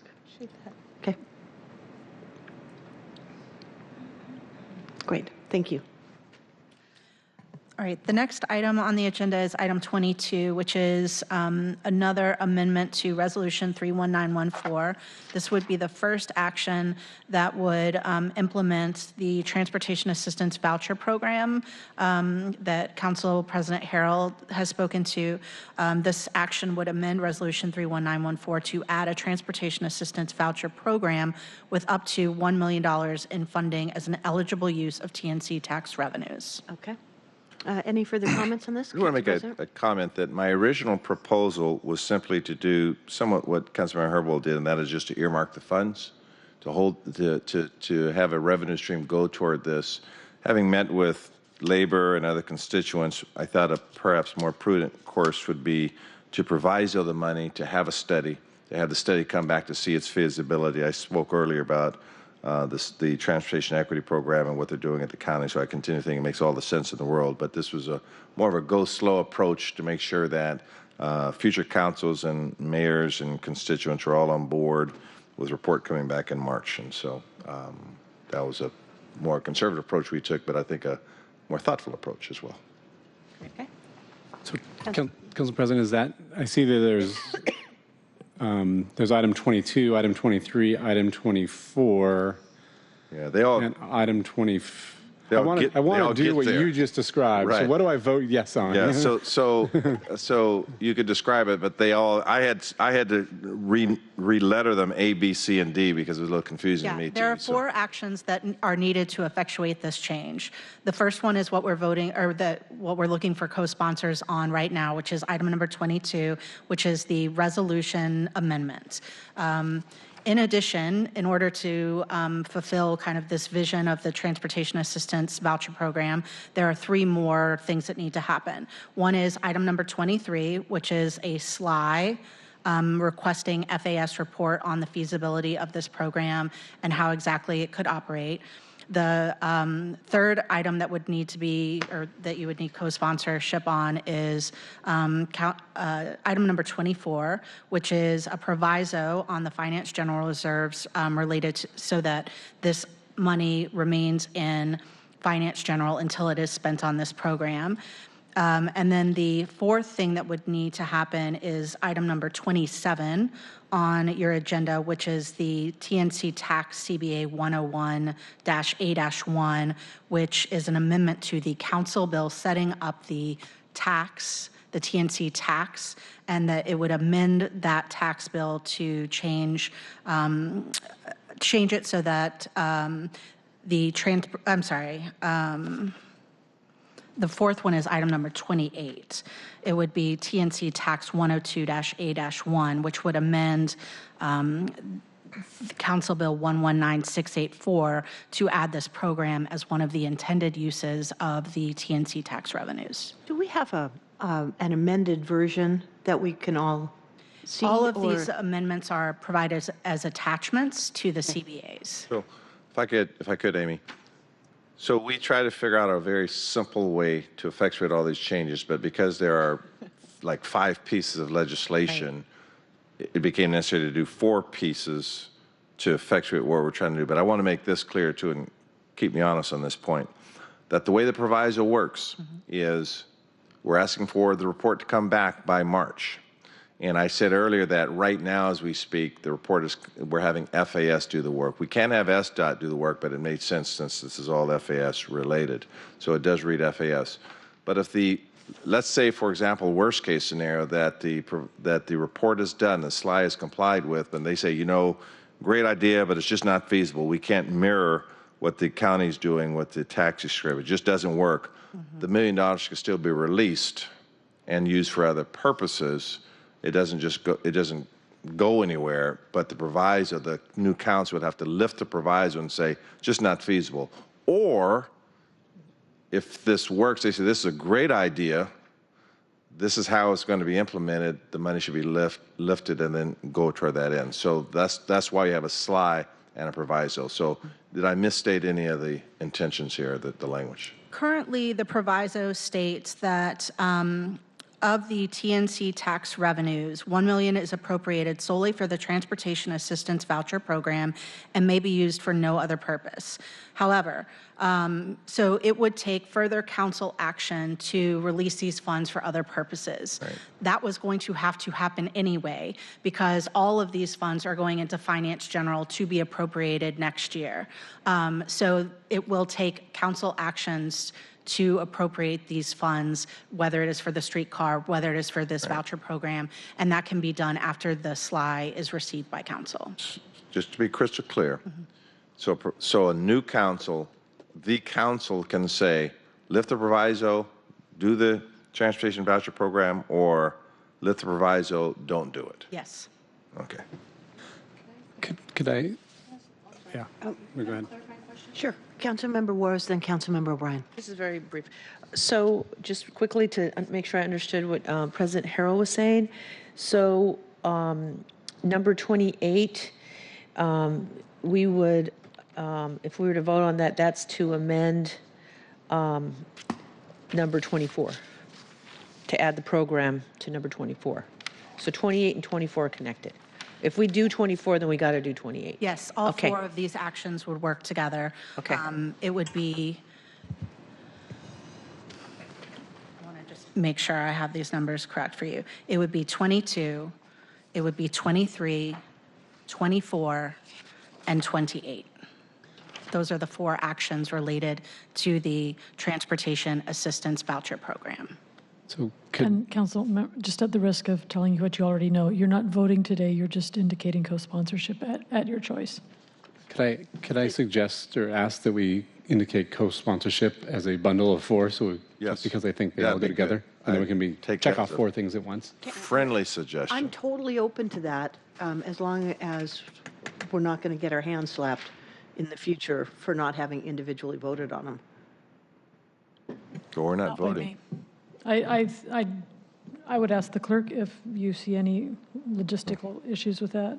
Because I think I the think the we're point is just complying with the co-sponsoring. OPMA Yeah. and indicating our support. We're having a public discussion since we can't meet in many groups, but we're not voting, we're just talking and Indicating sponsorship. indicating. This is all done on the dais and on TV. Right. Okay. I think that if you indicated co-sponsorship once, we can imply that through the other 3 pieces, as long as that is okay with everyone when they indicate their co-sponsorship the first time. So 22, 23, 24, and 28. Yes.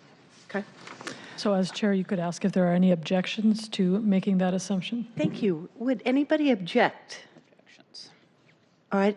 Seeing no objection, hearing no concerns, I would like us to do that as a bundle.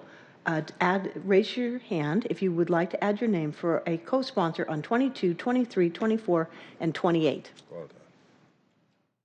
Well done. All right.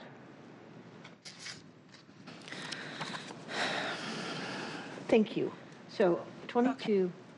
So now we will move on to item number 25. Well, maybe I should just go through what we just indicated to be very clear. So item number 23 is a SLI that requests that FAS report on the feasibility of a transportation assistance voucher program. Item number 24 is a proviso, which is imposed on the finance general reserves related to a transportation assistance voucher program, and that proviso is for $1 million. But again, there will be opportunities for next year's council to appropriate that money as they see fit based on the SLI. Now we are on to item number 25, which is Council Budget Action TNC SPN-105-A-1. This CBA, this Council Budget Action, would amend Resolution 31914 to lower household income maximums for rental housing funded with TNC tax revenues. Does anybody, this is from Councilmember Mosqueda, does anybody have speaking points for this? I might. Well, Pretty I'll self-explanatory. filibuster. Yeah, no, it's Is it item 32? 25. 25. Oh, I don't have. It's pretty self-explanatory. Yeah, I'll just say a few words. I mean, I think there's an open policy question for all of us on where do we want to prioritize income levels? And I think the intent here would be to focus the investments to a lower income threshold as opposed to a higher income threshold, and I would also support that. Like it. okay. Any further comments? Those who would like to add your name as a co-sponsor to item 25, raise your hand. Very good. Thanks. Okay, our next council budget action is item number 26 on the agenda, and it is council budget action TNC SPN-106-A-1. And this is a substitute resolution. It's version D2 for D1, and it would adopt the substitute as well as any changes that will be made by the council and adopt the resolution as amended. Okay. Any clarifications up here needed? And we don't need co-sponsorship on that one. All right. Okay. No vote, so let's move on to 27. Item 27 on the agenda is Council Budget Action TNC Tax-101-A-1. This amends Council Bill 119684, which is the council bill that creates the new transportation network company tax. And this amendment would change the specified transportation and transit purposes identified as intended uses of TNC tax revenues to remove the streetcar and to add in transit purchase and potentially third-party revenues for Sound Transit 3. Okay. Nothing more to add? Lisa? All right. Nope. Anything else? Okay. Item 28, we have already discussed and already provided an opportunity for co-sponsorship. And this is, again, amending the Council Bill 119684, which establishes the tax to add a transportation assistance voucher program as an intended use of tax revenues. All right, so Okay. we're good on that. Yes, our final one related to the tax bill is CBA TNC Tax 103-A-1. This would substitute version D3 for version D2E and pass as amended.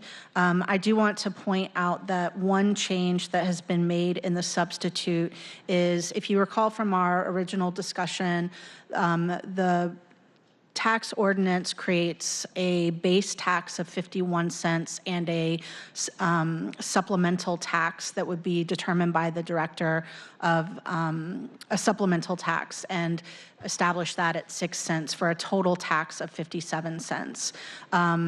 One of the changes that is made in the substitute bill is to remove the supplemental tax and instead put all of that in the quote-unquote base tax, so that that tax goes from, so it remains 57 cents, but it is just one tax rather than a tax and a supplemental tax. So, colleagues, anybody want to speak to this? Councilmember O'Brien, I know you've been involved 29. in it. Okay. And that does not need co-sponsorship. Okay, thank you. All right, then let's keep moving.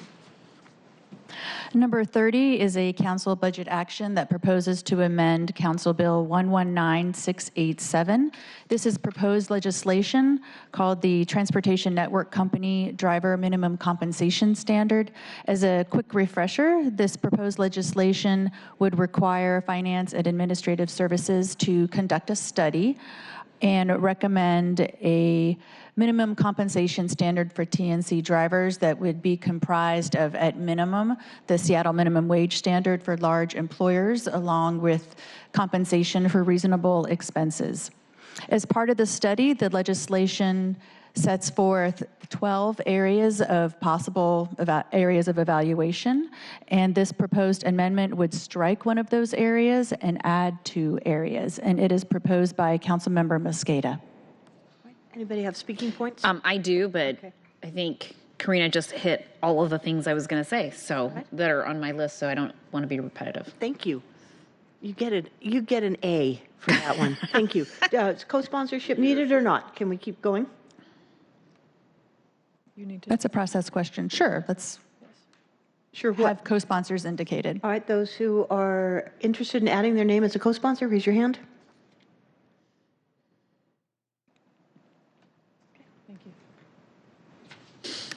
The next council budget action also was proposed by Councilmember Mosqueda, also to the minimum compensation ordinance, and this would express an intent for the council to consider future adjustments to the minimum compensation standard if elements of the standard were mandated by state or federal law.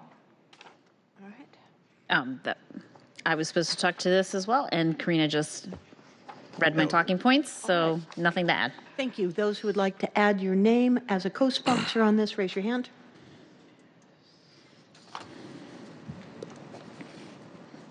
Very good. Let's move to the next. Item 32. This council budget action would amend Council Bill 119686. This is the Transportation Network Company Driver Deactivation Rights Ordinance, which would do a number of things, including protection from unwarranted deactivations. There would be a process set up for challenging deactivations and an establishment of a driver resolution center. Very good. So this particular amendment would clarify when the new panel arbitration proceedings are voluntary. Thank you. Any addition?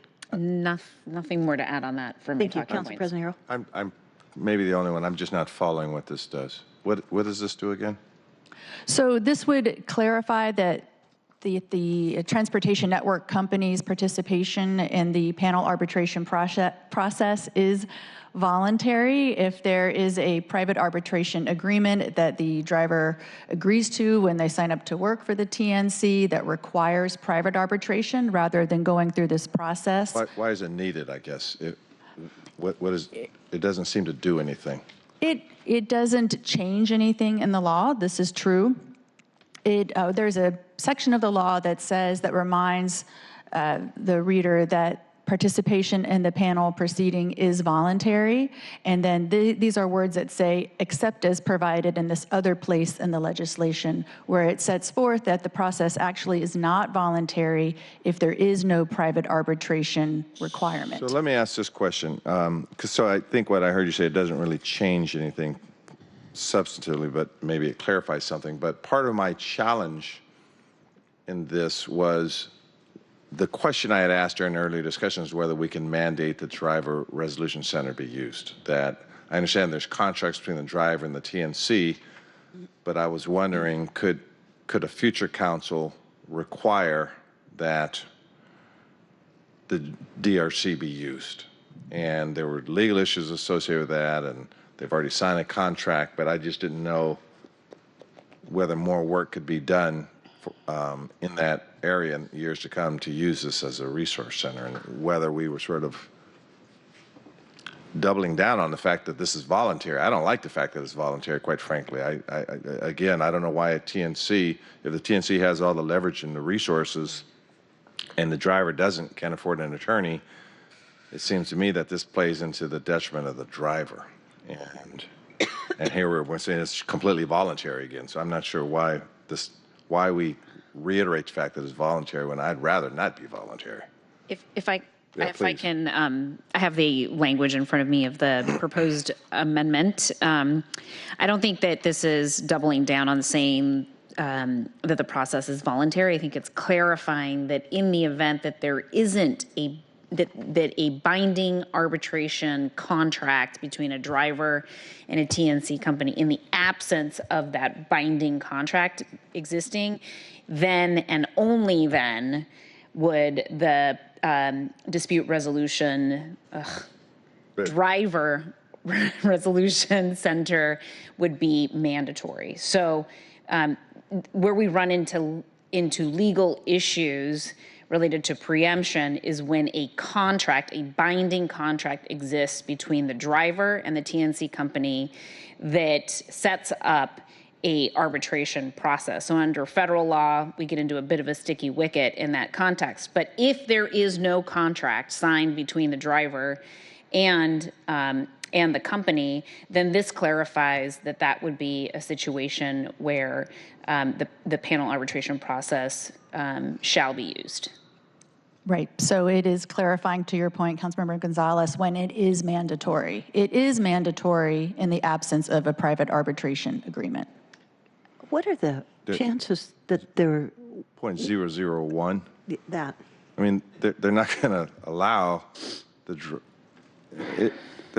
driver to sign without putting this mandatory arbitration clause in, I don't think. But maybe in the future they will. I mean, I think it's important for us to recognize that there are big players in this space, and then there are emerging players in this space. And I think this could potentially cover some of those emerging players who perhaps don't have these contracts in place. Maybe they all do. I think that the spirit with which this is being offered is well-intentioned to allow sort of a closing of a potential gap should one arise of a situation in which there is no existing private arbitration agreement. What happens? And I think that is a policy question. What happens if there is that 1 in a million chances you've described it of there being no private arbitration agreement? We would want to make clear in this ordinance, I would think, that the consequence of that is that the panel arbitration, as envisioned through the TNC ordinance, would be the fallback. So I don't think there's any harm to advancing that kind of clarifying language to allow for that to be the outcome. Okay. Sounds good. All right. Those who would like to add their name as a sponsor, raise your hand. I'll go. I've persuaded him. I know, you're so persuasive. Okay, very good. Thank you. And can I just, before we move on, can I just do a check on something? Time check, 11:22. The next whole session is on criminal justice, and I don't know whether Council Central staff would be ready to proceed, but let me just check in with my colleagues. What would you like to do? Do you want to move on with criminal justice? We will. We've got some more TNC stuff. I know, I'm just saying, I'm just trying to give people time if we want to proceed, or if you want just to close it up and start back at 2 o'clock. I would appreciate if we could just end the morning session. That's probably a very controversial thing to say, but if we could just get through the TNC part and take a break to sort of get organized and gather ourselves before heading into criminal justice, I would appreciate that. Okay, very good. So we do have 2 more items. I believe we just have one, number 33, and it's a treat to have the last item on the agenda for this morning. This would amend Council Bill 119686. Again, it's the driver deactivation rights ordinance. This is sponsored by Council President Harrell, and this change would clarify the definition of the Driver Resolution Center. So again, I want to thank Dustin and others working with me on this language. We're still trying to figure it out completely, but here's the thought that this language reflects. It's very simple. Number one, if I had my druthers, I probably wouldn't even call it the Driver Resolution Center. I'd call it a Driver Resource Center or a Driver Empowerment Center, because in my mind, this center, particularly the amount of investments we'd like to put in it, is more than just going in there and handle disputes. And so the language talks about this organization that runs this Driver Resource Center shall have experience in workers' rights and experience in retooling drivers and contractors and workers that allow them to compete in the current business environment. So what I'm seeing this as an empowerment center, if you will, working with labor and other organizations, particularly those organizations that are culturally competent, to be a center where many things can occur for these drivers, not just handling a dispute on the deactivation. Particularly when you're talking about pouring millions of dollars in here and having advocates for these drivers. And so this may not be the last job they may ever had, particularly when you're looking at who are doing a lot of these jobs, underrepresented groups, members of the immigrant and refugee communities. So this language reflects that, and it also suggests that this organization that should have experience in grievance processes and the whole bit could ideally partner with other organizations that have focused on diversity and these kinds of issues that are culturally competent. So this could be an urban league. This could be some of the East African organizations. This could be the Tabor 100. But I would like to see labor and culturally competent organizations coming from these communities partner together on this resource center. Well, I didn't have the ability to change the name because I think there's 5 other documents I have to do that. So I'm not suggesting in this one to change the name to the Driver Resource Center. Plus, I just thought of that this morning. That the other language, just the simple additional language, creates more of a robust center idea. So you're not proposing we change the title, but you just want to help people understand what the breadth is? This Driver Resolution Center is embedded in so many documents. But a future council can do that. But for this particular, what is this, an amendment? It simply adds the language in there talking about partnering with organizations and retooling of drivers. I really appreciate what you're describing. As I've driven with Uber and Lyft drivers, one of the biggest concerns I have is that they just don't feel like they have that advocacy or the place to go, or if they get themselves taken off the platform, that sometimes it takes weeks for them to be able to get restored. So I appreciate what you're doing here with the partnership. Yeah. Okay. Any other comments on this one? Chair Bakshaw. Oh, yeah. I appreciate President Harrell that you're not proposing to change this to the resource center, because I think that would be appropriating what hundreds of drivers are advocating for, which is a driver resource and solidarity center, which is far, far bigger than what is being proposed here. And I don't want to speak for them because I know that they will be coming to public comment and speaking for them. And so I'm holding off my comments until they are able to get organized around this. But just want to make it clear that when the hundreds of drivers who are advocating for a driver resource center. They're talking about a whole spectrum of needs that they have, including, not only directly related to advocacy and training to challenge driver deactivation, but they're also looking for other services, including counseling and mental health care, suicide prevention services, legal referrals and law clinic, emergency driver and family assistance. I mean, this is just a subset of their large needs that they have because they are struggling so dramatically. Many of them are actually are in need of suicide prevention counseling because they are former taxi cab drivers who own taxi medallions, and these, they took on a lot of debt. At one point, these medallions were worth upwards of $300,000, and they purchased these medallions by borrowing large sums of money. And then, since Uber and Lyft disrupted the paid transportation sector, the medallions lost nearly all of their value, destroying the hard-earned assets of the taxi drivers. And many of the Uber drivers are those former taxi drivers. Who've been driven into deep debt. So I want to make sure we don't accidentally or intentionally appropriate what they are advocating for, which is far bigger than anything that's come up here. So I appreciate what you just said. Is what you said in alignment with what Council President Hero was saying? Yes and no, in the sense that, of course, the drivers that I'm talking about will agree with what President Harrell said, but what they're advocating for is far more than that, and I don't want us to call this the resource center because it's not what they mean. All right, so... You don't want it, I thought you don't want it to be called a resource center or a resolution center? Resource, what they are advocating for and what I read out as a subset of is a resource and solidarity center. Right. And so I think we should just stick to the resolution center for now, just so we keep those things. That's what you're saying, right? Yeah, no, that is what I'm sort of saying. It's called now a resolution center. That is what I'm saying we should leave it at. And I'm not proposing we change it, but I think I would respectfully disagree, just because I thought my mind is I just don't want to be a place where problems are resolved. Deactivations are resolved, I should say. In my mind, the way it was sort of described in legislation is just a place where pretty much deactivations were resolved and there's arbitrations.